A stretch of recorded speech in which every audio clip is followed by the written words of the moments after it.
Hi guys, David here. Just wanted to make a short video for you. I'm just on the tail end of my Vanuatu trip and I'm shortly going to be heading back to Melbourne, but before I do, I've lined up a very special interview with Endre Dobozy. So I'm just here at my resort and I'm going to jump in the car and head over to Andre's place and see if we can find out his thoughts on what's going to be happening in 2010. Hope you guys enjoy it.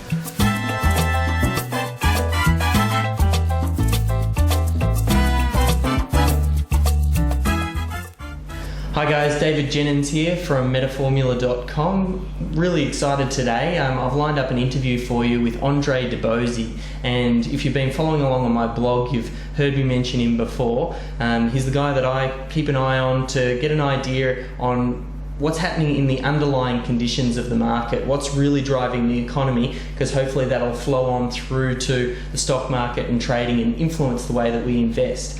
Andre's owned his own investment and brokerage firm for over 9 years now. He's written a book, he's done keynote presentations all around the world, runs his own global investing workshops.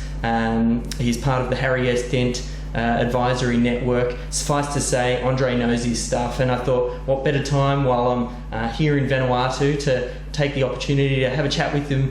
Just, we're on the verge of 2010 and having a look back on what's happened and try and sort of see where we're heading in 2010 and hopefully help us make smarter, more advised investment decisions. So, Endre, thanks for your time. Much appreciated. It's a pleasure to be here.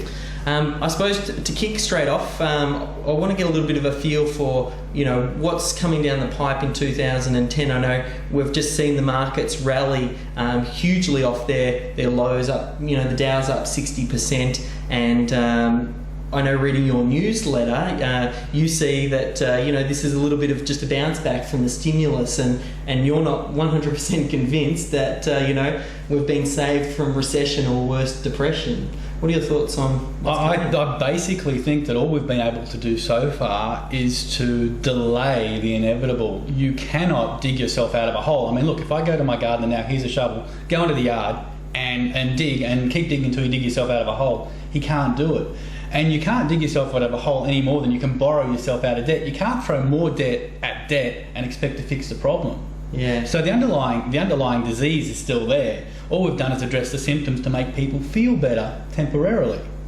And those underlying conditions, like obviously it was all triggered by the subprime and people being overextended. What are the main conditions that's causing the economy to be very sick?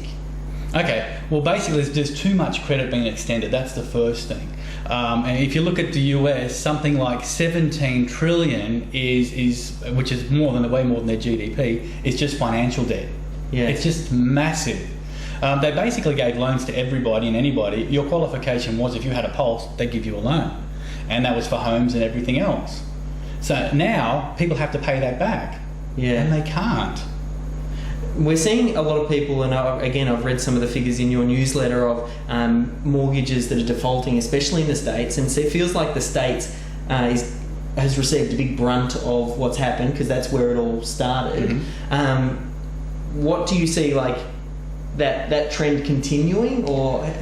At the moment Deutsche Bank released a really interesting report where they figured that about 42 to 48% of homes would be underwater by 2012. That means that basically half of the mortgages in the US would owe more than the value of the properties are worth. Yeah. When that happens, people don't necessarily want to pay it back. We're already seeing what's called strategic defaults, where people who can pay the money back are saying, well, hey, my house I've got a mortgage for $400,000, but it's only worth $200 now, so why should I pay the mortgage? And instead they're opting to get out and go somewhere else. Mm-hmm. I saw a figure yesterday where they say 1 in 10 mortgages aren't being paid at the moment. Yeah, that's huge. Yeah. Is that that's in the States? In the States. And then on top of that, if you keep with the theme of the States, something like 7 million homes are in default at the moment, and they expect that to increase by about 300,000 a month. Now, until defaults stop, you can't stabilise the housing sector.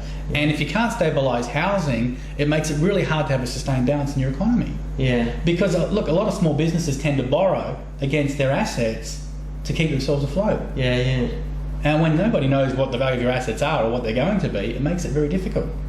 none of this has really changed from once the stimulus packages come in. Like, all of these fundamentals have remained the same. And yet the market's rallied heaps. There's a very much a huge disconnect on what the underlying is Exactly. and what the market's doing. What's really causing that? Well, you've got these massive amounts of stimulus which had to flow into the economies, and that had to make a difference. On top of that, you've had businesses cost cutting, getting rid of staff, downsizing, or even cutting costs, cutting wages, and then selling assets they didn't need, and also cutting their inventories. All of those things have impacted on the bottom line of making things look better. Yeah. But none of that means anything when you think that over this decade, or the last decade, there's actually been a net job loss of something like 300,000, which means there were 300,000 more jobs lost over the last decade than were created. Yeah. No. And what happens to those people? If they don't have money, they can't consume it. And in somewhere like the US, where 70% of GDP is consumer spending, that impacts negatively on consumer spending. How is that relative to how it's been? Because is that just a very small percentage? Like, we talk about a lot of people losing jobs, but how is that relative to how many people usually lose jobs? Like, because it just doesn't feel like it's flowed on. Like, especially back in Australia, and I know it feels like I know Australia's missed it totally. So they think. I've chatted to numerous people, and I think I can count one or two people that have said that they've experienced any change in their lifestyle or job loss or anything. And I know maybe Australia's, perhaps we can talk about that in more detail in a bit, but I'm just wondering, like, are those effects being felt in the States, and how much worse do you think it's sort of likely to get? Okay, Case-Shiller, who basically do the Case-Shiller index for housing, said that if housing went down another 15% in the US, it would put them right back to where they were in 2007 as far as the problems. Mm. And 15% seems like a lot, but the more houses that go into the foreclosure, the lower prices get. Let's face it, if I want to sell my house and the guy next door is in foreclosure, I've got to drop my price to that or below if I want to have a hope of selling. Yeah, because he's a motivated seller. Exactly. Yeah, and that sort of drives things down. And so the flow-on effect, like, these still underlying conditions have remained, and what's to stop the US economy and other economies just continuing to stimulate. And I know you said you can't dig yourself out of a hole, but we're in a situation now where we've rallied back so much, and who would have thought that we'd make it this far? Well, I actually did anticipate that we'd be around 11,000. So, and I think that was last year's newsletter for Christmas when I gave a wrap up. I figured we'd be around there.